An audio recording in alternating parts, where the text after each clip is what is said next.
कर दान भक्ति का हमें परमात्मा देना।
मात्र से पधारे हुए श्रोतागण, परम पूजनीय माताएं बहने, गुरुदेव भगवान के चरणार बिंदों में नमन वंदन करते हुए व्यास आसन पर आसीन होकर सनातन धर्म की मर्यादा को कायम रखते हुए अल्प बुद्धि तुक्ष वाणी के द्वारा अथाह ज्ञान भंडार मोक्ष स्वरूप भगवान योगी राज श्री कृष्णचंद्र जी की मांगमयी श्रीमद् भागवत कथा की ओर लेकर चलते हैं। परम प्रेमियों, तरन तारणी जग उद्धारणी पवित्र गंगा जी के तट पर विराजमान व्यास पुत्र सुखदेव जी राजा परीक्षित को बड़े प्यार के साथ में भगवान का पवित्र सत्संग करा रहे हैं और कहते हैं, राजन बड़े विश्वास और श्रद्धा के साथ में भगवान की कथा श्रवण करो, तुम्हारा कल्याण होगा। मेरे भक्त प्रेमियों, जो श्रद्धा और विश्वास के साथ में भगवान के पवित्र सत्संग को श्रवण करता है और अपने जीवन में उतारता है, उसका कल्याण होता है। मेरे भक्त प्रेमियों, याद रखना, ये जो पवित्र शरीर आपको मिला है, जो सर्वश्रेष्ठ है मनुष्य का जीवन, आप इसे क्या समझ रहे हैं? इतनी आसानी से नहीं मिला है। बहुत ही शुभ कर्म और तपस्या करके आप लोगों ने प्राप्त किया है। ऐसा नहीं, ऐसे इतनी आसानी से नहीं मिल जाता है। लेकिन अब यहाँ आकर के आप उसे कर क्या रहे हैं? उसे कौन से कर्म में लगा रहे हैं? कौन से भयानक कर्म में लगा रहे हैं? जो काम एक मनुष्य को नहीं करना चाहिए वो आप कर रहे हैं। मेरे भक्त प्रेमियों, ये वो शरीर है जिसमें परमात्मा बैठा है। इस शरीर को आप अयोध्या बना सकते हैं, इसे काशी बना सकते हैं, मथुरा बना सकते हैं। मेरे भक्त प्रेमियों, ये शरीर अयोध्या है। अगर आप इसमें अयोध्या बनाएंगे इसे, तो इसमें महाराज दशरथ आएंगे, और जब दशरथ इसमें रहेंगे तो राम भी उनके पुत्र बनकर के आएंगे। अगर आप इसे अयोध्या बनाएंगे तो इसमें राम आएंगे, और राम आएंगे तो तुम्हारी इस अयोध्या का कल्याण करेंगे, इसे कल्याण में बनाएंगे, इसे एक नई दिशा देंगे। और अगर आपने इसी शरीर को अयोध्या न बनाकर के कहीं लंका बना दिया, तब क्या होगा? तब तो इसमें रावण वास करेगा, और वो रावण तुमको नरक की ओर ले जाकर के गर्त में गिरा देगा। 84 लाख योनियों में चले जाओगे। अगर इसे अयोध्या बनाओगे तो इसमें राम आएंगे और राम आपका कल्याण करेंगे। यदि आपने इसे लंका बनाया तो इसमें रावण रहेगा, और रावण जिस दिन बजेगा हनुमान जी का डंका तो दीपक जलाने वाला नहीं रहेगा। तो ये आप पर निर्भर करता है कि इसे अयोध्या बनाना है या लंका बनाना है। लेकिन भक्त प्रेमियों, इसे अयोध्या बना लो। अयोध्या बना लोगे तो इसमें राम वास करेंगे, और जहां राम आते हैं, राम जहां रहते हैं, उनका तो कल्याण होना ही होना है। बोलो सच्चिदानंद भगवान की जय। प्रेमियों, राम कहीं गए नहीं है, ना राम कहीं से आते हैं ना कहीं जाते हैं। परमात्मा इसी चोले में बैठा है, इसी के अंदर बैठा है। बाहर ढूंढने की कोई आवश्यकता नहीं है मेरे भक्त प्रेमियों। बाहर तो तब मिलेगा जब तुम अपने अंदर उसे ढूंढ पाओगे। बैठा तुम्हारे अंदर है, ढूंढते बाहर हो। एक महात्मा जी एक दिन अपनी कुटिया के बाहर धूल में हाथों से खपो रहे थे, कुछ ढूंढ रहे थे धूल में। तो एक व्यक्ति आया, उसने कहा, महाराज जी क्या कर रहे हैं? कहा, बेटा मेरी सुई खो गई है, मैं वो सुई को ढूंढ रहा हूँ। कहा, महात्मा जी सुई खोई कहाँ थी? कहा, खोई तो कुटिया के अंदर थी। कहा, कुटिया के अंदर खोई ढूंढ रहे हो बाहर? कहा, हाँ बेटा, यही तो सारा संसार कर रहा है, यही तो सारा संसार कर रहा है। क्योंकि परमात्मा बैठा तुम्हारे अंदर है और ढूंढते उसे काशी मथुरा में हो। वो तो यही बैठा हुआ है, यही ढूंढ लो उसको, कहीं जाने की आवश्यकता नहीं है। मेरे भक्त प्रेमियों, भगवान शंकर ने पार्वती को बताया, देवी भगवान कहीं से आता जाता नहीं, और कहाँ है वो? याद रखना वो तो। और हरि व्यापक सर्वत्र समाना, अप्रेम ते प्रकट होई मैं जाना।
में भगवान के प्रति श्रद्धा प्रेम विश्वास उत्पन्न होगा तो वो वहीं प्रकट हो जाएगा। मेरे भक्त प्रेमियों, जिस समय द्रौपदी का वस्त्र हरण किया जा रहा था, उस समय द्रौपदी ने चारों तरफ देखा, लेकिन जब सर्व तरफ से निराश हो गई, ओह, तो उसने भगवान को क्या पुकारा? वासी द्वारिका वासिन वासी यादव नंदन गौरवे परिभूताम किम न जानासि केशव। तो उसने द्वारिका वासी भगवान को बुलाया, लेकिन भगवान जब आए तो उन्होंने कहा, द्रौपदी तूने मुझे द्वारिका से बुलाया तो मुझे द्वारिका से आना पड़ा, और मैं तो यही था, तू यही पुकारती, मैं यही प्रकट हो जाता। तो मेरे भक्त प्रेमियों, भगवान सर्वत्र समान रूप से व्याप्त है, वो कहीं से आता या जाता नहीं है। मेरे भक्तों, प्रेम से पुकारो, और कैसे व्याप्त है, कैसे बैठा है, ये मैं आपको बता दूं। बैठ जाइए पिताजी, आप तो भागना चाहते हैं। बैठ जाओ। एक राजा के राज दरबार में एक महात्मा जी आए। वैसे तो राजा लोग महात्माओं का स्वागत सम्मान हमेशा से करते आए हैं, लेकिन ये राजा थोड़ा घमंडी था। इसने जब महात्मा जी को देखा तो कहने लगा, अय महात्मा जी, जब आपका जन्म हुआ होगा उस समय तो माता पिता ने बड़ी खुशी मनाई होगी कि लाला पैदा हुआ, लेकिन जब नौजवान हुए तो तुमने तो त्याग दिया, लंगोटी लगा करके चल दिए। इस तरीके से महात्मा का उपहास किया, लेकिन संत संत होता है, संत ने उससे कुछ कहा नहीं। तो राजा कहने लगा, है महात्मा जी, मैं आपसे ही पूछ रहा हूँ कि तुमने लंगोटी लगाई है तो ये बताइए कि परमात्मा कहाँ रहता है, क्या करता है और क्या खाता है। महात्मा जी ने घूम कर देखा और कहने लगे, राजन, ये छोटी छोटी बातें तो हमारे गुरुकुल के बच्चे जानते हैं, इन्हें मैं क्या बताऊं। कल मेरा एक शिष्य आएगा और वो आपके इन तीनों प्रश्नों के उत्तर दे देगा। सवेरा होता है, महात्मा जी का एक शिष्य आया, कक्षा 5 का विद्यार्थी है। आते हुए उसने राजा का अभिवादन किया, यानी राजा को प्रणाम किया। मेरे भक्तों, अभिवादनशीलस्य नित्यम नित्यम प्रत्यो विषय विनम चत्वारि तस्य वर्धन्ते आयुर्विद्या यशो बलम। बड़ों का सम्मान करने से, भगवान का को प्रणाम करने से 4 चीजें बढ़ती हैं, आयु, विद्या, यश और बल। तो शिष्य ने प्रणाम किया। राजा ने कहा, तुम्हें महात्मा ने भेजा है? कहा, जी हाँ। कहा, तो बताइए परमात्मा कहाँ रहता है, क्या करता है और क्या खाता है। थोड़ी देर बालक खड़ा रहा और रोने लगा। तो राजा ने कहा, क्यों रोते हो, बताइए क्यों रो रहे हो। तो बालक बोला, तुम्हारे जैसा मूर्ख राजा मैंने दुनिया में पहली बार देखा है। राजा और आग बबूला हो गया। कहा, क्या कहा, कहाँ कहा, किस लिए। कहा, इसलिए कि क्या तुम्हारे राज दरबार में या तुम्हारे यहाँ जब कोई आता है तो उसे ना आसन दिया जाता है, ना कुछ नाश्ता पानी कराया जाता है, काम पहले बता दिया जाता है। तो राजा ने कहा, बात ठीक है। कहा, तुम क्या खाओगे। बालक ने कहा, मैं गाय का कच्चा दूध पीता हूँ। एक कटोरे में गाय का कच्चा दूध आया। बालक ने हाथ में पकड़ा और उंगली डाल करके ऐसे चला रहा है मानो कुछ उसमें ढूंढ रहा हो। थोड़ी देर में राजा ने कहा, अरे इसमें क्या ढूंढ रहे हो, दूध को पी लो और मेरे प्रश्नों के उत्तर दो। बालक ने कहा, राजन, इसमें घी ढूंढ रहा हूं। राजा कहने लगा, मूर्ख बालक, इस कच्चे दूध में उंगली से ढूंढने से कहीं घी की प्राप्ति होगी। अरे इसे जब गर्म किया जाए, फिर इसे जमाया जाए, फिर पिलोया जाए, तब नैनी की प्राप्ति होगी, और उसको जब गर्म किया जाए तब घी प्राप्त होगा। कहा, राजन, बिल्कुल ठीक कहा तुमने, लेकिन ये बताइए कि तुम जो ये प्रश्न कर रहे हो तो गुरु बनकर पूछ रहे हो या शिष्य बनकर पूछ रहे हो। तो राजा ने विचार किया कि अगर गुरु बन गया तो गड़बड़ होगा, तो कहने लगा, हम शिष्य बनकर पूछ रहे हैं। तो बालक ने कहा, ये कहाँ का नियम है कि गुरु नीचे खड़ा हो, शिष्य सिंहासन पर बैठा हो। तो राजा ने कहा ये महाराज तुम बैठ जाओ। अब बालक जाकर के राज सिंहासन पर बैठ गया और राजगद्दी का हुक्म होता है। अब वो बालक राजा की गद्दी पर बैठा तो इस समय वो राजा है। उसने आदेश किया गया है सैनिकों, कहा हाँ महाराज, कहा इस राजा को पकड़ करके पेड़ से बांध दो और तोप लगा दो। सैनिकों ने पकड़ करके पेड़ से बांध दिया और तोप लगा दी और कहा जब मैं 1, 2 और 3 बोलूं तीसरे नंबर पर इसे तोप से उड़ा दिया जाए। अब राजा तोप से बंधा गिड़गिड़ा रहा है, चिल्ला रहा है कि महाराज अब बता दो कि परमात्मा क्या खाता है, कहाँ रहता है, क्या करता है। बालक ने कहा नंबर 1। अब तो कांपने लगा राजा, कहता है अब भी बता दो महाराज, भगवान कहाँ रहता है, क्या करता, क्या खाता है। बालक ने कहा नंबर 2। अब तो ऊपर की दम ऊपर, नीचे की दम नीचे, पृथ्वी खिसक रही कि अब क्या होगा। कहा महाराज अब बता दो, नहीं तो अगली बार में मैं उड़ा दिया जाऊंगा। जवान तैयार खड़ा है। तो बालक ने कहा इसे तोप से खोल दिया जाए। खोल दिया गया। बालक ने कहा मूर्ख राजा, मैंने तेरे तीनों प्रश्नों के उत्तर दे दिए हैं, लेकिन तेरी समझ में नहीं आया है। कहा महाराज कैसे। कहा जैसे तूने पूछा भगवान कहाँ रहता है, जैसे कच्चे दूध के अंदर घी छुपा हुआ है, ऐसे ही प्रत्येक प्राणी के अंदर परमात्मा छुपा हुआ है। जैसे घी में प्रयास करने पर, क्रिया करने पर घी प्राप्त होता है, दूध में क्रिया करने पर, वैसे ही इस शरीर में योग क्रिया करने पर उस ब्रह्म रूपी परमात्मा का प्राकट्य होता है। दूसरी बात कि भगवान करता क्या है। परमात्मा राई को पर्वत और पर्वत को राई बना देता है। मैं तो एक फकीर का, भिखारी का शिष्य हूँ, उसने मुझे राजा बनाया और तुझे तोप से बंधवा दिया। ये परमात्मा का काम है। और खाता क्या है, वो अहंकार खाता है। वो लड्डू पेड़ा बर्फी नहीं खाता है कि वो अहंकार को खा जाता है। तुम्हें अहंकार था कि मैं राजा हूँ, जिसे चाहूं उसे मरवा दूं, जिसे चाहूं उसे छोड़ दूं, तो उसने तुमको ही तोप से बंधवा दिया और चाहता तो 1 नंबर और बोलता तुमको उड़ा दिया जाता। ये परमात्मा का भोजन है अहंकार। इसलिए लोगों कभी अहंकार दुनिया में आकर के मत करना और किसी भी प्रकार का अहंकार ना करना। अहंकार क्षम्य नहीं है, वो भगवान का भोजन है, भगवान का ग्रास है। 2 लाइन में भगवान का संकीर्तन बोलिए, आगे भगवान की पवित्र कथा।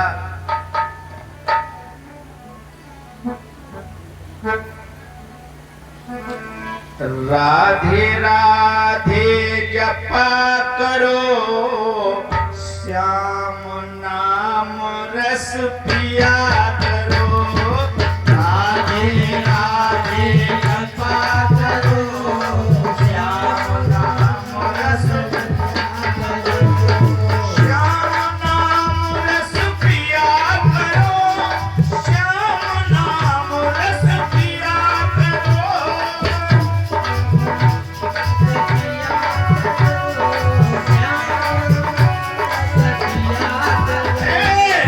राधे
परीक्षित, बिना विश्वास के परमात्मा कभी किसी को मिला नहीं है। आप विश्वास करें, भगवान यहाँ विराजमान है, भगवान यहाँ सर्वत्र व्याप्त है, इसमें भगवान यहाँ पर विराजमान है। अगर भगवान विराजमान यहाँ न होता तो आप लोग यहाँ बैठे नहीं होते। भगवान के ही विश्वास पर तो यहाँ आप बैठे हैं, तो भगवान यहाँ विराजमान है और विश्वास तो करना ही पड़ेगा।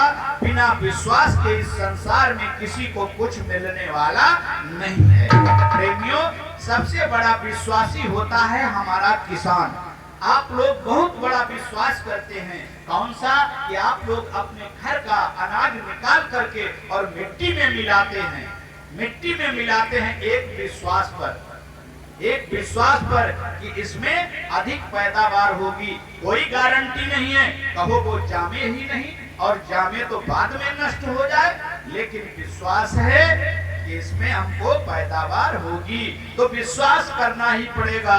और बिना विश्वास के भगवान भी मिलता नहीं है। आइए भक्त प्रेमियों, ऐसी ही ये विश्वास से भरी हुई भगवान की एक कथा आप लोग श्रवण करेंगे। कश्यप ऋषि के दो पत्नियां थी, दिति और अदिति। दिति से दैत्यों का जन्म हुआ, अदिति से देवता लोग प्रकट हुए। मेरे भक्त प्रेमियों, दोनों मौसेरे भाई भाई हैं, लेकिन इनमें कभी पटरी नहीं खाई है। तो दिति से दो महान बलवान योद्धाओं ने जन्म लिया, जिनका नाम हिरण्यकश्यप और हिरण्याक्ष है। तो भगवान ने 12 अवतार लेकर के हिरण्याक्ष का उद्धार किया। तत्पश्चात उसका भाई हिरण्यकश्यप मन में विचार करता है कि मैं अपने भाई का बदला कैसे लूं। विष्णु हमारा बैरी है, जिसने 12 रूप धारण करके हमारे भाई को मार दिया है। तो विचार किया कि मैं देवताओं से बदला लेने के लिए हमें तपस्या करनी चाहिए, बिना तपस्या के इनसे पार नहीं पाया जा सकता है। ऐसा मन में विचार करके आज जो है तपस्या करने के लिए हिरण्यकश्यप चलता है। याद रखना भक्त प्रेमियों, जिस समय हिरण्यकश्यप चला तो देवताओं में खलबली मच गई कि अगर इसकी तपस्या पूरी हो गई तो ये हम लोगों को इंद्रपुरी से निकाल देगा। गुरु बृहस्पति के पास में जाकर के देवताओं ने विनती की कि गुरुदेव कोई उपाय करिए। तो जिस जंगल में जाकर के हिरण्यकश्यप तपस्या करने के लिए बैठता है, वहां बृहस्पति जी एक तोते का रूप लेकर के पहुंच जाते हैं और उसी पेड़ की डाली पर बैठ जाते हैं। और जहां नीचे हिरण्यकश्यप बैठा होता है और तोता श्रीमन्नारायण श्रीमन्नारायण श्रीमन्नारायण नारायण के जप का नाम जपने लगता है, तो ये कानों में जब आवाज हिरण्यकश्यप के पड़ती है, देखता है, कहता है ये तोता यहाँ कहाँ से आ गया है। वहां से उठा, दूर जाकर दूसरे पेड़ के पास बैठा, वहां भी तोता पहुंचा, वहां भी नारायण का जप करने लगा। तीसरे पेड़ के पास गया, वहां भी तोता नारायण का जप करने लगा। अब तो हिरण्यकश्यप सोचने लगा कि आज का दिन अच्छा नहीं है। ऐसा विचार करके हिरण्यकश्यप वापस अपनी राजधानी एरिक में चला आया। जब रानी कयाधु ने देखा कि मेरा पति तो लौट आया है, तो उसने पूछा, पति देव आज आप बड़ी जल्दी लौट आए हैं, क्या हुआ जंगल में, इतनी जल्दी तपस्या?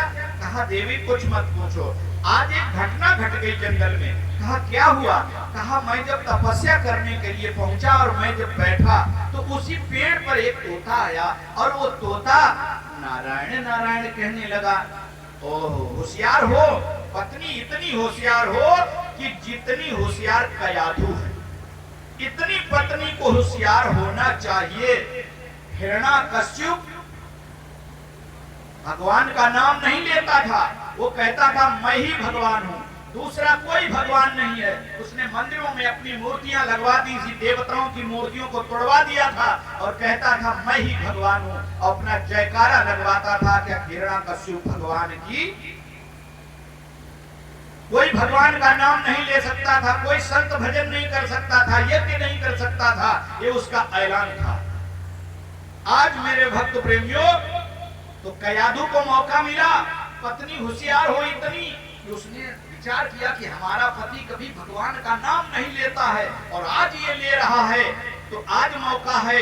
तो बार बार पूछती है कि प्रभु क्या हुआ जंगल में? कहा तोता कैसे नारायण का नाम ले? अरे कहा देवी बोलता था। कहा कैसे बोलता था? कहा नारायण नारायण कहता था। कहा मैं कैसे मानूं वो नारायण का नाम ले सकता है? कहा नहीं लेता था। कहा सही? कहा हाँ क्या कहता? बार बार पूछती है। रात्रि में जिस समय अपने पति के साथ में बैठी है, पति सेवा कर रही है आज कयाधु, तो मेरे भक्त प्रेमियों कहती है प्रीतम जंगल में क्या हुआ था? कहा वो तोता आ गया। तो बार बार आज पत्नी के आश्रित है, बार बार पूछती है, बार बार भगवान का नाम लेवाती है। 108 बार उसने अपने पति से भगवान का नामोच्चारण करवाया और उसी रात में कयाधु के गर्भ में प्रहलाद की स्थापना हुई। नहीं तो एक राक्षस का बेटा भगवान का भक्त कैसे हो जाता है? आज मेरे भक्त प्रेमियों इसके बाद में फिर किसी समय हिरण्याकश्यप तपस्या करने के लिए चला और जाकर के पहुंचा है जंगल में, और पहुंच गया है तो इसने घोर तपस्या की है। हड्डियों का ढांचा बचा है, मांस और खाल गायब हो गई है, और ये ब्रह्मा जी की तपस्या कर रहा है। ब्रह्मा जी प्रकट हुए तो ब्रह्मा जी ने कहा उठो बस उठो, मांगो क्या चाहते हो। आज मेरे भक्त प्रेमी उठा और कहने लगा महाराज हमें अजर और अमर कर दो। अजर अमर तन करहु अडोला,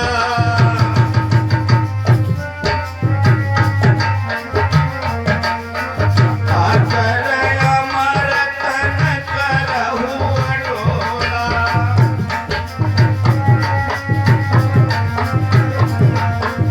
अब ब्रह्मा जी गिरा को भोला।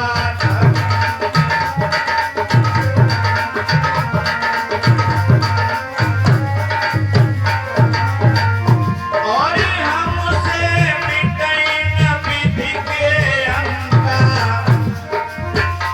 और चाहे कोटि करो आतंका, चाहे को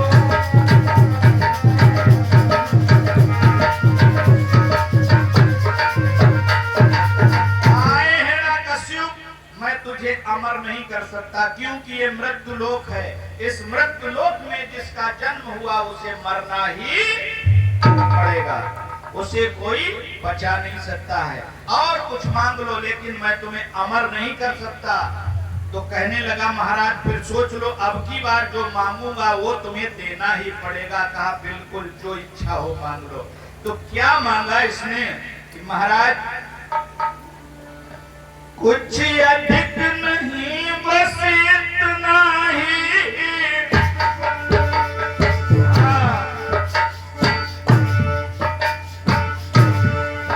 कुछ अधिक नहीं बस इतना ही, ऊपर न मरो नीचे न मरो, निस में न मरो दिन में न मरो,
मरूं, न नीचे मरूं, न दिन में मरूं, न रात में मरूं, न नर से मरूं, न पशु से मरूं, न किसी हथियार से मारा जाऊं और न मैं 12 महीनों में मरूं। इतना बड़ा बांध बांधा है लेकिन फिर भी मरेगा, बचेगा नहीं। ब्रह्मा जी ने ये वस्तु कह दिया और इतना वरदान देकर के ब्रह्मा जी चले गए। माया पाई काही मदनाही, आज अहंकार में डूब गया हिरण्यकश्यप अपनी राजधानी में लौट करके आया। ऐलान कर दिया कि ऐ सैनिकों, चारों तरफ चले जाओ और सब मंदिरों को तोड़ दिया जाए, महात्माओं को जेल में डाल दिया जाए, हमारे राज्य में कोई भी भजन करता मिले उसे तुरंत जेल में बंद कर दिया जाए। इतना बड़ा अत्याचार करवाने लगा मेरे भक्त प्रेमियों। लेकिन परमात्मा की लीला बड़ी विचित्र हुआ करती है। आज मेरे भक्त प्रेमियों, इधर क्या होता है कि ये इंद्रपुरी पर धावा करने के लिए चला है और इधर रानी कयाधु अंशवती है, तो आज जो है इंद्र ने उसका हरण किया। लेकिन नारद बाबा आ गए और नारद बाबा ने कहा, अरे इंद्र, ये गंदा काम करते हो, नारियों की चोरी करने लगे हो। तो इंद्र बोले, महाराज, एक हिरण्यकश्यप ने हमें स्वर्ग से निकाल दिया है, दूसरा पैदा हुआ गया तो क्या होगा? तो नारद बाबा ने बताया कि नहीं, इस रानी के उदर से ऐसा बेटा पैदा होगा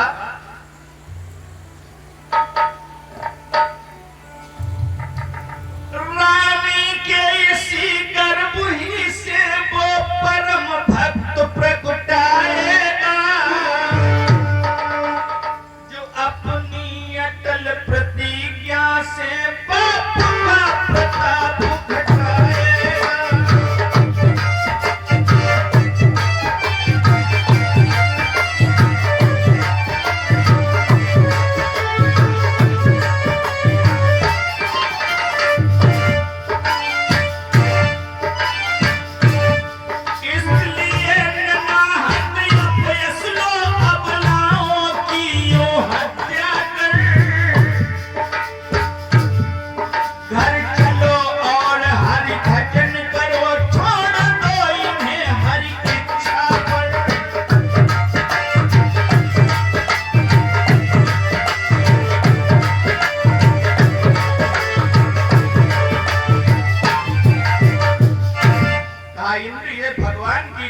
छोड़ दो, ये तुम्हारे बस की बात नहीं है, ये भगवान की लीला है। और रानी कयाधु को ले जाकर के आज बाबा नारद अपने आश्रम में रखते हैं। वहीं पर प्रहलाद का जन्म हुआ है और मेरे भक्त प्रेमियों, एक महात्मा की देख रेख में उनका लालन पालन हो रहा है। जब लौट करके पुनः हिरण्यकश्यप अपने राजमहल में आता है तो रानी कयाधु नहीं मिली। पता लगाने पर पता चला कि नारद के आश्रम में है। तो आज जाकर के नारद जी के आश्रम में पहुंचा और तलवार लेकर मारना चाहता है। रानी कयाधु आगे आगे का, नहीं महाराज, इन महात्मा ने मेरी बड़ी सुरक्षा की है और ये आपका राजकुमार है। आज अपनी रानी और राजकुमार दोनों को लेकर के हिरण्यकश्यप अपनी राजधानी में आता है। और ये राजधानी है कहाँ? ये राजधानी कहाँ है? अब भी भ्रम बना हुआ है लोगों। ये जो पंजाब प्रांत का एक हिस्सा है मेरे भक्त प्रेमियों, वहीं पर जो है इसकी राजधानी थी। उसे आजकल मुल्तान शहर कहते हैं, जो पाकिस्तान के कब्जे में है। वहां पर इसकी राजधानी थी। आज मेरे भक्त प्रेमियों, राजकुमार जिसमें 5 वर्ष की अवस्था को प्राप्त होते हैं, तो एक गुरुकुल खुलवाया हिरण्यकश्यप ने और शुक्राचार्य के पुत्र संड और अमर्क को उसमें शिक्षा के लिए बतौर गुरु के रूप में नियुक्त किया। और भी बालक पढ़ने के लिए जाने लगे, प्रहलाद भी जाते हैं। लेकिन हिरण्यकश्यप का एक ऐलान था कि मेरे बालक के हृदय में मैं जो कहता हूं वो कूट कूट कर भर दो, जिससे कि ये देवताओं से बैर करे, द्वेष करे, विष्णु का कभी नाम ना लेने पाए। इस तरीके की शिक्षा देने का विचार था हिरण्यकश्यप का। लेकिन भगवान की लीला के सामने किसी का कुछ चलता नहीं है मेरे भाई। आज जो है रोज नित्य प्रति प्रहलाद पढ़ने के लिए जाते हैं। गुरुजी जब कहते हैं कि बेटा उनका नाम ना लो, तो प्रहलाद कहते गुरुदेव किस लिए?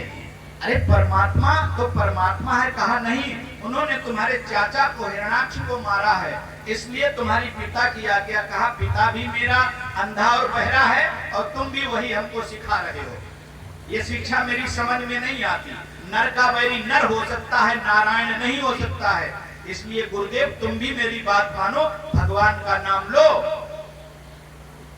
अब प्रहलाद उल्टा ही बोलते हैं, लेकिन क्या हुआ, भगवान की लीला ही कुछ और थी।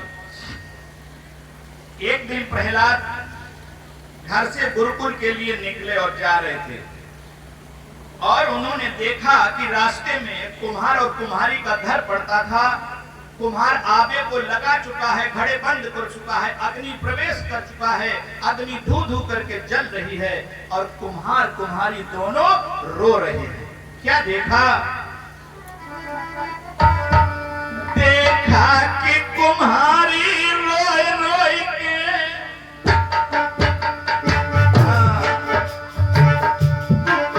खुद को धिक्कार दे रही है। कुछ मांगती जाती है, प्रभु को नाम ले रही है।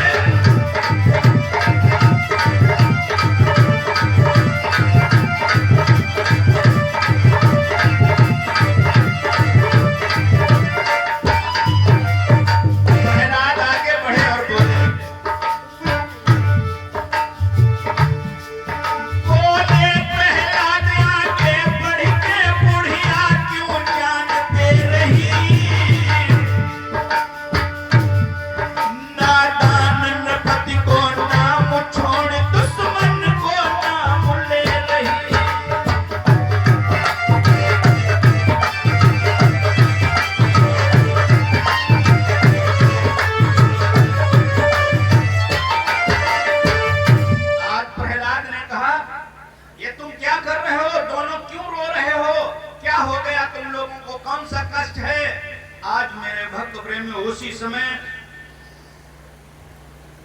कुम्हार और कुम्हारी रो करके बोले हैं, कुछ निकल सके रोते रोते क्यों त्यों कर वचन कुम्हारी के। क्या बोली है? रख दिए भूल से लाल मैंने आबे में पाल मछारी।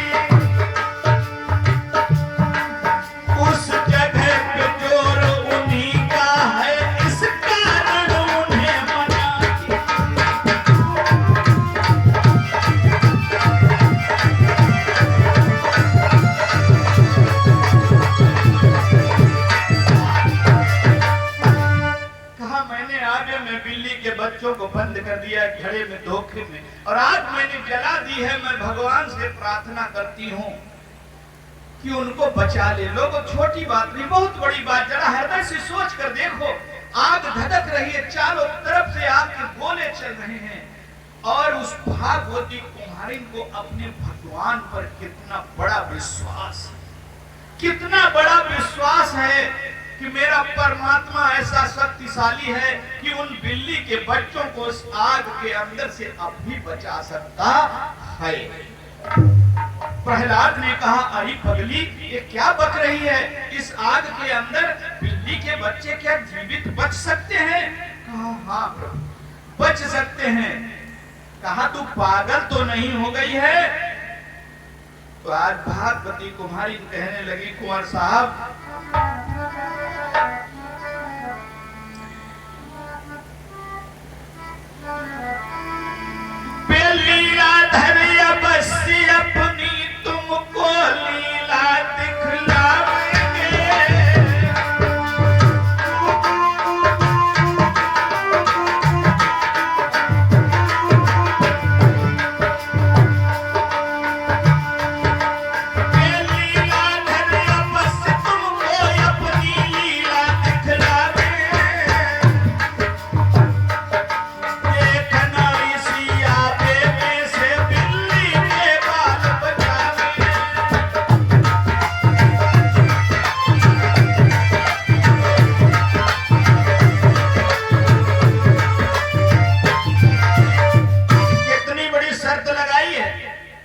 है कि अय कुंवर साहब, यदि मेरा कहना सच निकले तो हमें बधाई दे जाना।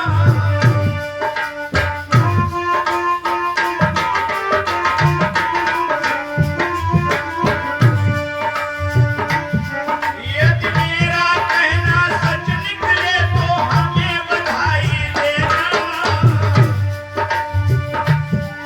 जो जीवित पालन निकल सके तो लेकर प्राण चले।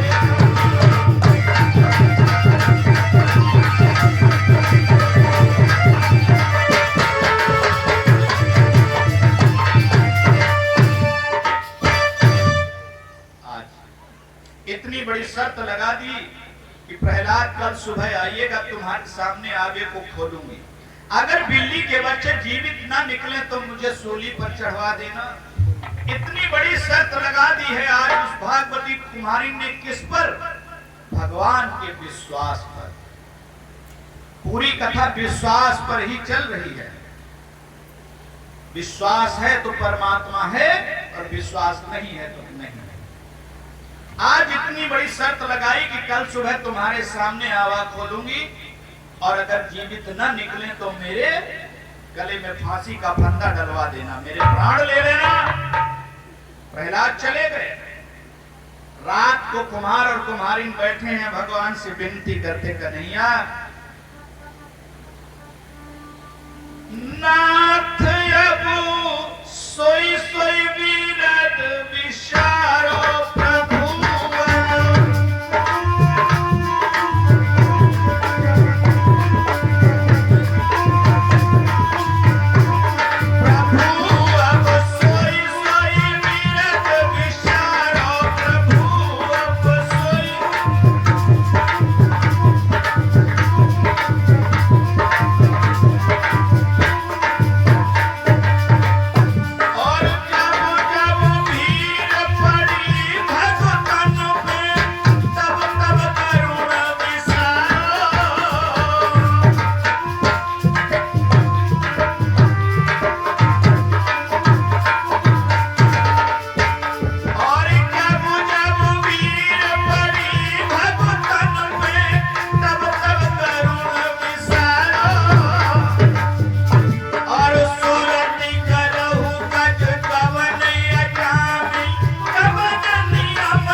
से प्रार्थना करते रहे। सवेरा हुआ, प्रहलाद जी पहुंच गए।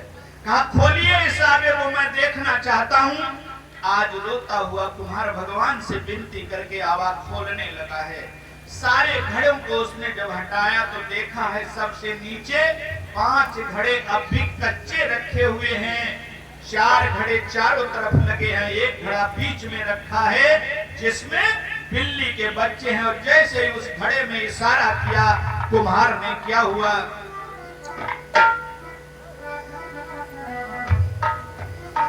घट उठते ही घट पलट गया, झट घटित हुए फुलबारी के।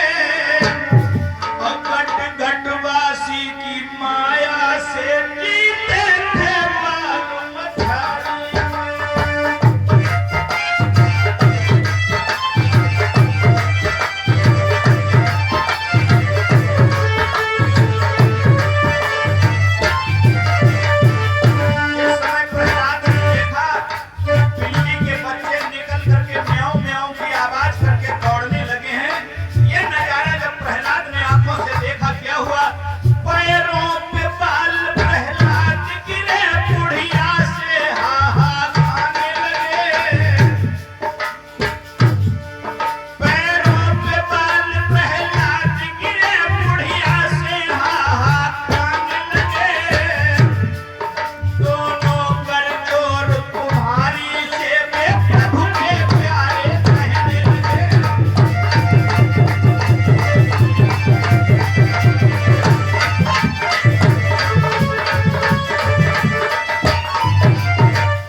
भागवती कुम्हारिन के पैरों को पकड़ लिया, कहा मैया तूने इन आंखों से अज्ञान का पर्दा हटा दिया।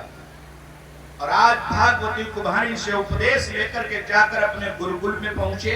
सारे अपने गुरु भाइयों को उन्होंने इकट्ठा किया और कहने लगे भाइयों आज मैं एक ऐसा मंत्र सीख करके आया हूं जिस मंत्र से सारे सवालों के हल निकल आएंगे। कहा हाँ, कहा मुझे भी बताओ। कहा आओ बैठो। बीच में प्रहलाद बैठे, चारों तरफ सब गुरु भाई बैठ गए। कहा मैं जो कहूं वो तुम लोग भी कहो। कहा ठीक है बोलो। भज राधे गोविंद बोलो राधे गोविंद बोलो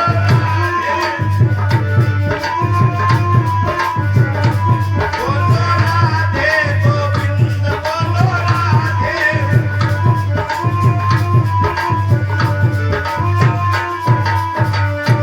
बोलो राधे गोविंद भजो राधे गोविंद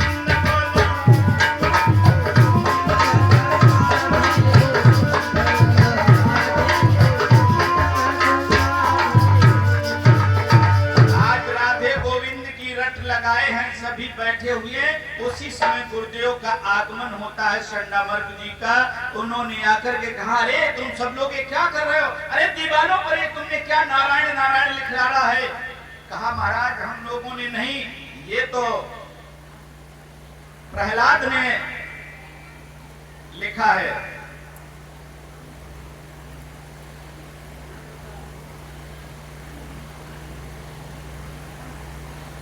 और इसी बीच में कुछ दानदाताओं की सूची इस प्रकार से है।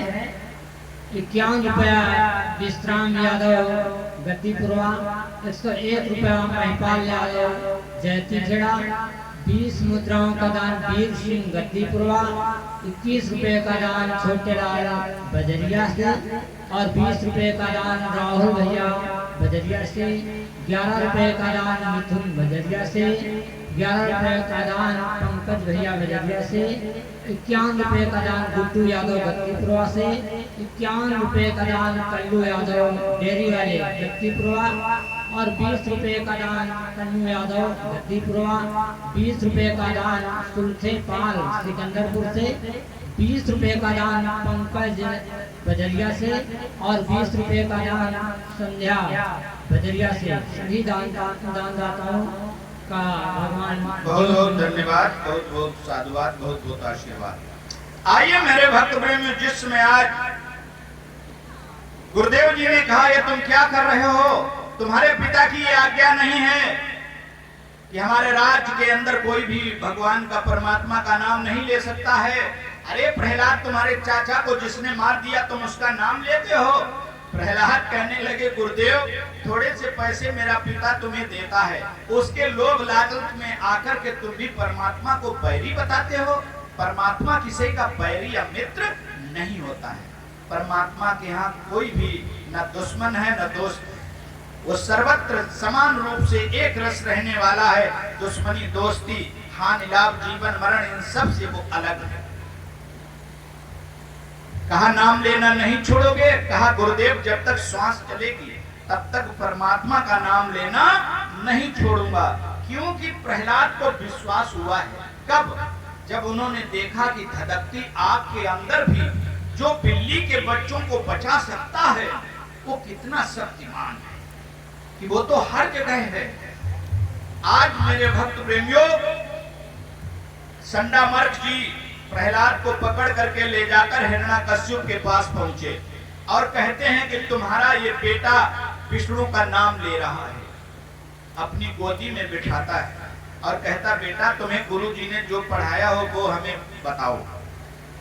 तो प्रहलाद कहने लगे, पिताजी परमात्मा बहुत अच्छा है, वो प्रकाश स्वरूप है, किसी का दोस्त या वो दुश्मन नहीं है। इस तरीके की बातें जिसमें प्रहलाद करने लगे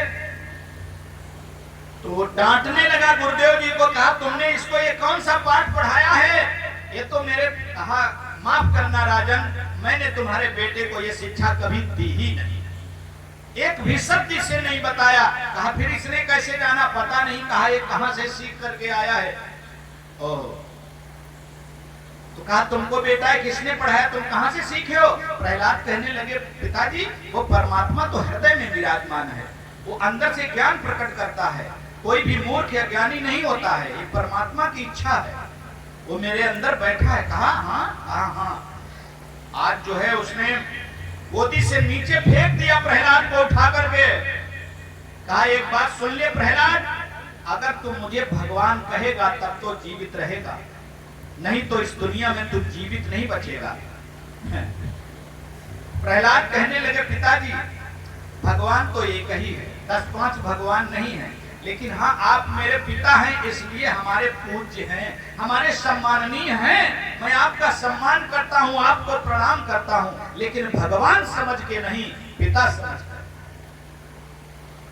हिरण्याकश्यप ने पकड़ा और ले जाकर के कयाधु की गोद में डाल दिया और कहने लगा, देवी जी से या तो समझा दो, और अगर तुम्हारा कहा भी न माने तो इसे मेरा आदेश है कि इसे जहर देकर मार दो, मेरे आदेश का पालन करो। तो एक माँ अपनी बेटे को कलेजे के टुकड़े को कैसे मार दी। आज गोदी में लिए बैठी है, समझा रही है, बेटा तुम समझ रहे हो और जान रहे हो कि तुम्हारे पिता कितने क्रोधी हैं, इसलिए बेटा जो वो कहते हैं वही मान लो। अरे तुम उन्हें एक बार भगवान कह दो, भगवान मान लो, मेरे ही कहने से कह दो, मेरे कहने से कह दो। प्रहलाद कहने लगे, माँ मैं उस परमात्मा का नाम लेना नहीं छोड़ पाऊंगा, और मेरी तो सम्मति है कि माँ तू भी नाम ले, मैं ले रहा हूं, तू भी ले, तो तेरा भी बेड़ा पार हो जाए, मेरी भी नाव किनारे लग जाए। बार बार रानी कयाधु समझाती है कि प्रहलाद मेरी ही आज्ञा का तू पालन कर दे, एक बार अपने पिता को तू भगवान कह दे। लेकिन प्रहलाद इस बात पर तैयार नहीं हुए। तो रानी कयाधु कहती है कि तुमने सुना है कि उन्होंने मुझे आदेश दिया है कि अगर माने तो ठीक और ना माने तो इसे जहर दे करके मार दो। बेटा जानते हो जहर क्या होता है? जहर पीने वाले की मौत होती है। और इस दुनिया को छोड़ देता है। तो प्रहलाद बोले, मां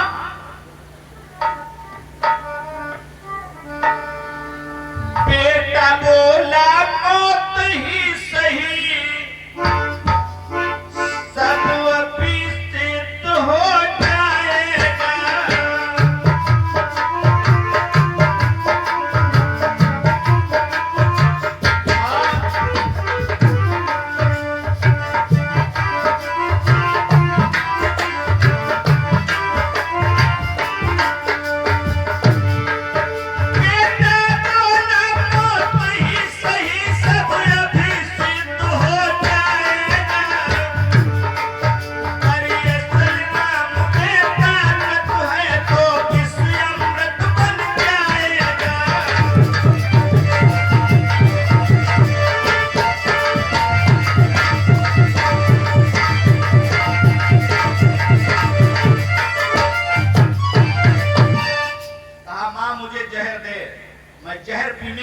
तैयार हूं, अगर मेरे परमात्मा में वो शक्ति है तो वो जहर को अमृत बना देगा, ये मुझे विश्वास है। आज डर के मारे रानी कयाधु एक प्याले में जहर लाई और लाकर के अपने बेटे के हाथ में थमा दिया और पीछे कमरे में जाकर के रोने लगी। इधर क्या होता है, यूं कहकर प्याला हाथ लिया, कर गए पान हंसते हंसते, और पर्दे से झलक दिखाई गए करुणा निधान हंसते हंसते।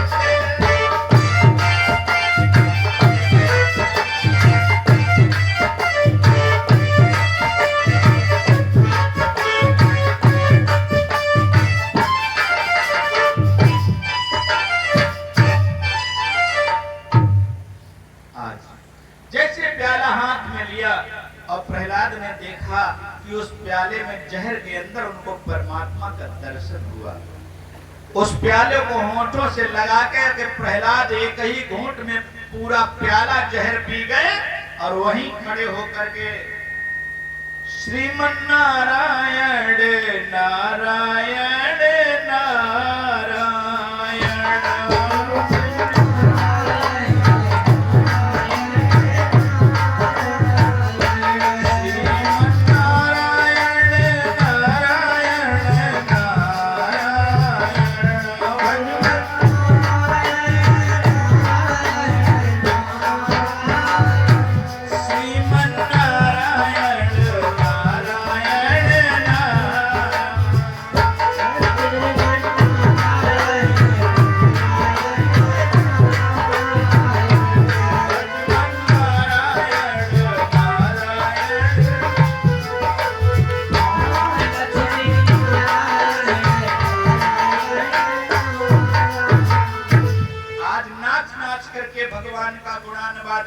प्रहलाद जी, ये आवाज जिस समय हिरण्यकश्यप के कानों में पड़ी, दौड़ करके आया और रानी कयाधु को डांट कर कहने लगा, मैंने तेरे से कहा था कि इसे जहर देकर के मार दे।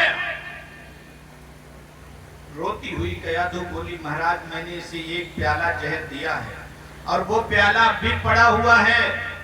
कहा, अच्छा झूठ बोलती है, जहर की जगह पानी पिला दिया और मेरे से झूठ बोलती है। तो कहा, महाराज शंका है तो प्याला पड़ा है, आप किसी पर आजमा के देख लीजिए। तो क्या हुआ, हिरण्यकश्यप ने एक नौकर को बुलाया। हिरण्यकश्यप ने नौकर पे जैसे ही प्याला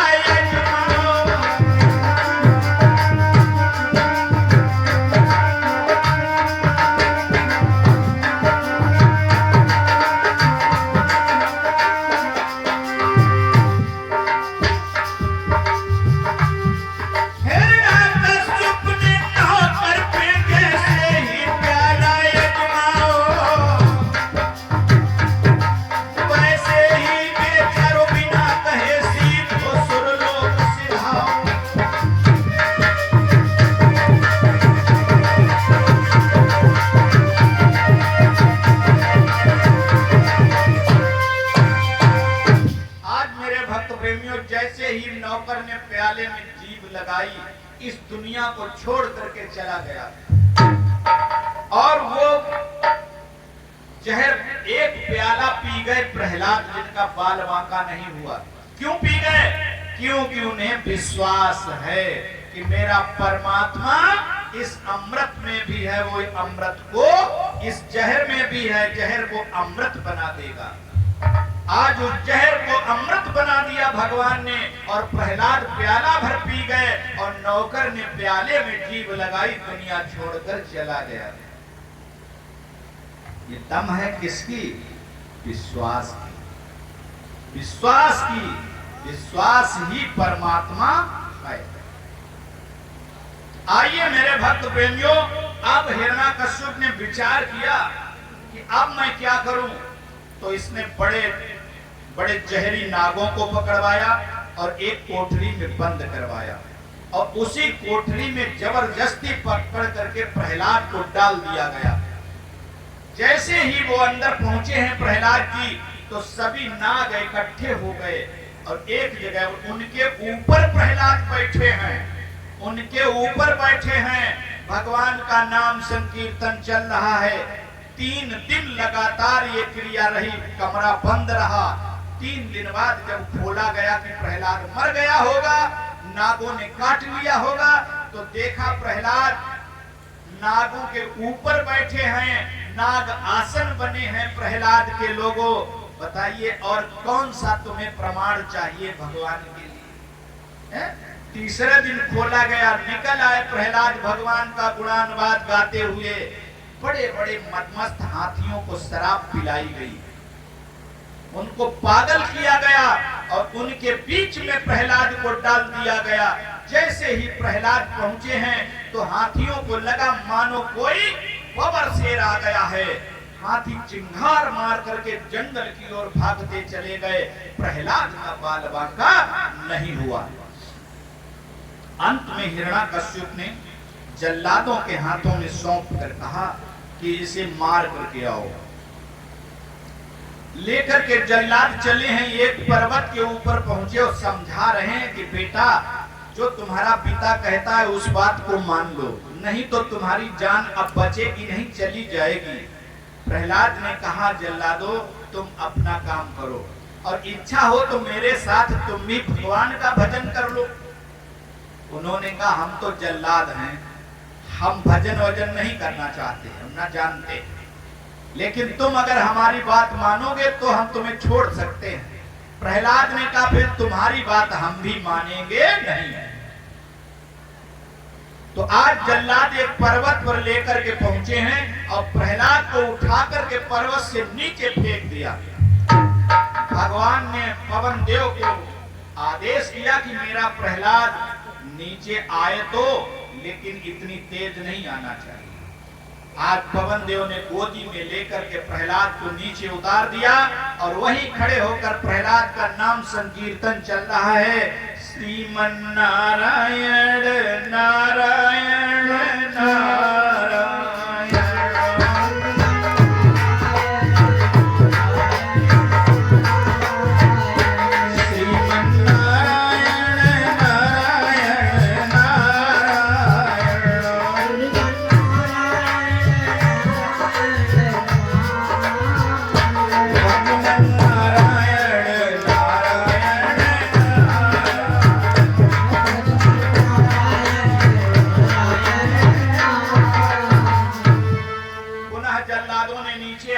प्रहलाद को पकड़ लिया और पकड़ लेके कहा, ये ऐसे नहीं मरेगा, इसे पानी में डुबाकर मारना पड़ेगा। समुद्र के किनारे पहुंचे हैं, प्रहलाद को पानी में डुबोने के लिए जिस समय समुद्र में प्रवेश किया, उसी समय क्या होता है, जल्लादों ने प्रहलाद भक्त को सागर में जाओ डुबाई है।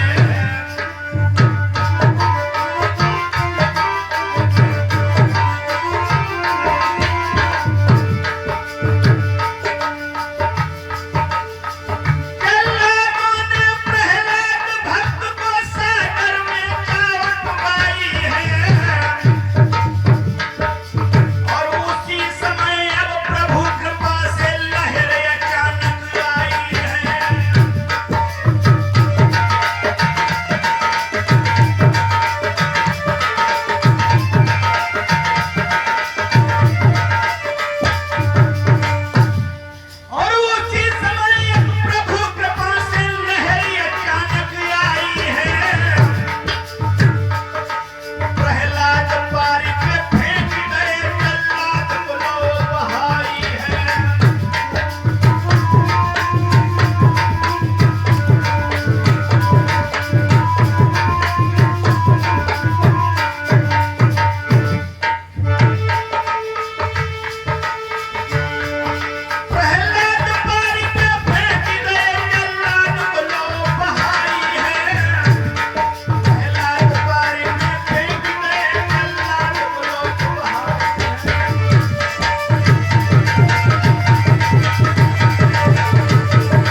जल्लादों को ले जाकर बीच समुद्र में डुबा दिया।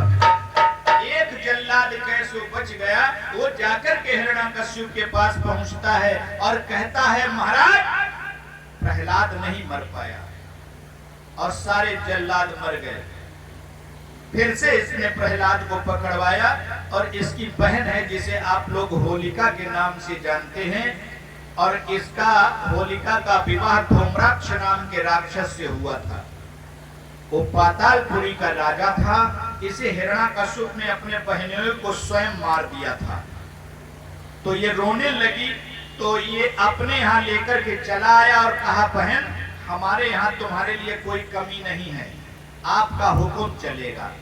आज उस होलिका को बुलाया है, और होलिका ने अग्निदेव की बहुत तपस्या की थी, तो अग्निदेव ने इसे एक वरदान दिया था कि अगर परोपकार में तुम अग्नि में प्रवेश करोगी तो मैं तुम्हें जलाऊंगा नहीं, अगर तुम किसी की जान बचाने के लिए प्रवेश करोगी तो नहीं जलाऊंगा। ऐसा नहीं कहा था कि तुम दूसरे को जला दो, तुम नहीं जलोगी। ये वरदान अग्निदेव ने नहीं दिया था। तो आज जो है उसी होलिका को बुलाया और प्रहलाद को सौंप दिया, कहा इसे समझाओ, ये नहीं मानता है मेरा कहा, और नहीं तो इसे मार दो।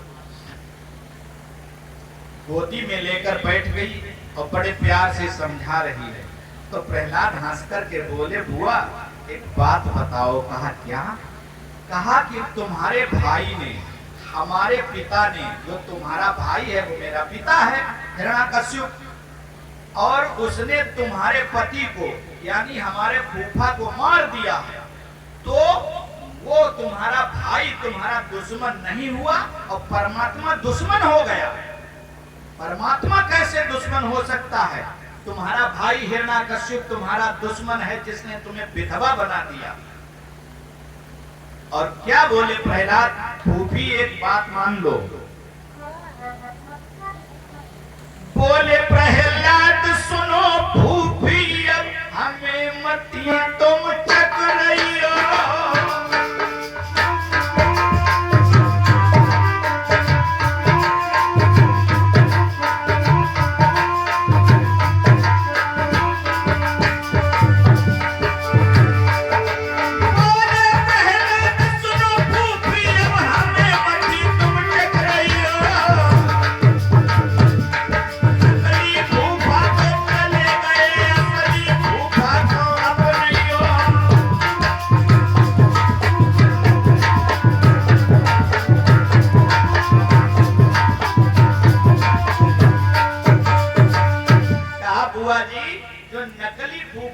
संसार में मिले थे उनको तो तुम्हारे भाई ने मार दिया, और असली फूफा परमात्मा है, तुम उससे भी रिश्ता तुम भी जोड़ लो और तुम्हारा भी कल्याण हो जाएगा।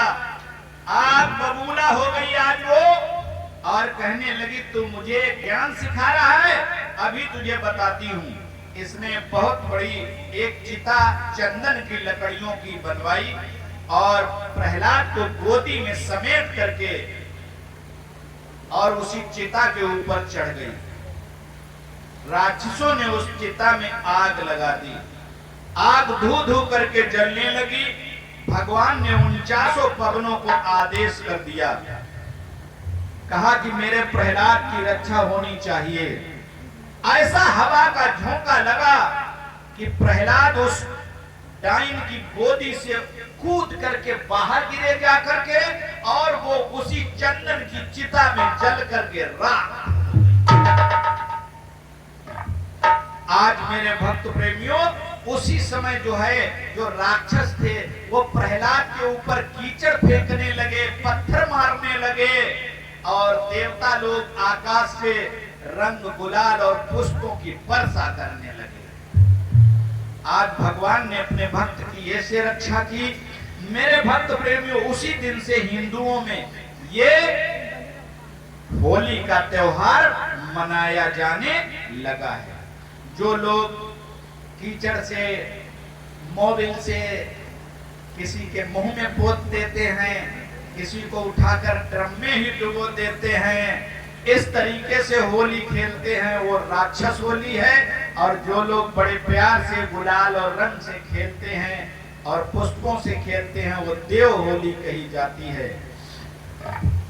आइए मेरे भक्त प्रेमियों, और अगर ये पार्टी खेलने लगे तब तो भगवान मालिक है फिर। हाँ, लेकिन कवि ने कल्पना करके लिखा है अपने शब्दों में कि होली खेलने के लिए कैसा जल हो, कैसा रंग हो और कैसे खेली जाए।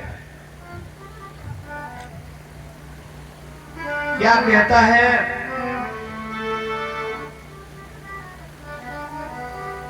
पहले तो सज ले अलबेली,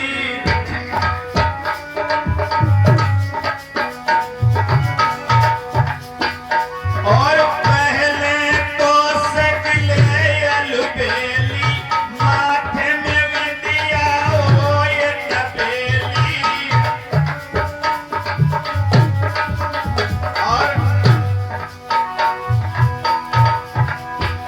और कान में बाली बल विद्या की, सोने वाली नहीं, कान में बाली बल विद्या की, नाक में लौंग हो ये लज्जा की,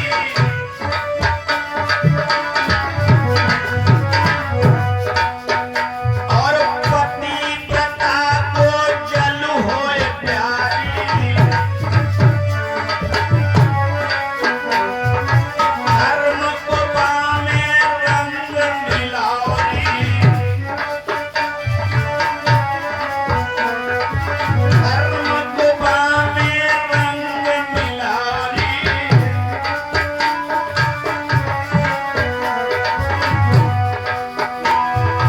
अपने पद से कर ले मेल, पहना संभल के होली खेल।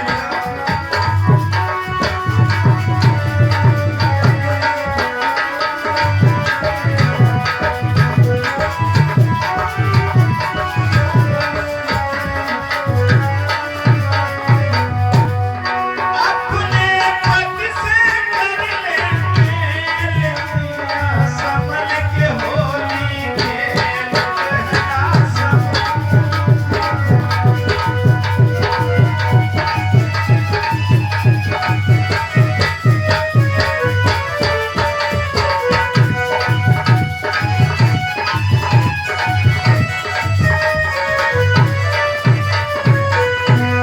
आज ऐसे होली खेलनी चाहिए, पतिव्रत रूपी जल हो, धर्म रूपी रंग मिला हो, लज्जा रूपी लौंग हो और बल विद्या की बाली हो, फिर बड़ा प्रेम आएगा मेल से। मेरे भक्त प्रेमियों, आज जो है देखा कि बहन भी मर गई, फिर भी इसका कोई बाल बांका नहीं हुआ, तो हिरण्याकश्यप ने एक लोहे का खंभ तपाया, नहीं लाल करवाया, बिल्कुल आग की लपटें खंभ फेंक रहा है और कहने लगा, प्रहलाद इस खंभ को भेंट करके दिखा, देखें तेरा राम कैसे रक्षा करता है। भक्त ने जब खंभे के ऊपर नजर डाली तो थोड़ा डर पैदा हुआ कि ये तो आग फेंक रहा है, लेकिन भगवान ने विचार किया कि मेरा भक्त अंतिम परीक्षा में फेल हो रहा है, तो प्रहलाद ने ध्यान से देखा तो दिखाई दिया कि खंभे पर एक चींटी चढ़ रही है, चींटी चढ़ रही है। प्रहलाद ने कहा, चींटी नहीं जल रही तो मैं कैसे जल जाऊंगा। आज दौड़ करके खंभे से लिपट गए और खंभे को भेंट करके खड़े हो गए, कहा देख लो मेरा राम रक्षा करने वाला इस खंभे में भी है। आज तलवार को निकालता है और कहता है, प्रहलाद अब देखेंगे तेरा राम कहां है, बतला तेरा राम कहां है, अब तेरा जीवन समाप्त होने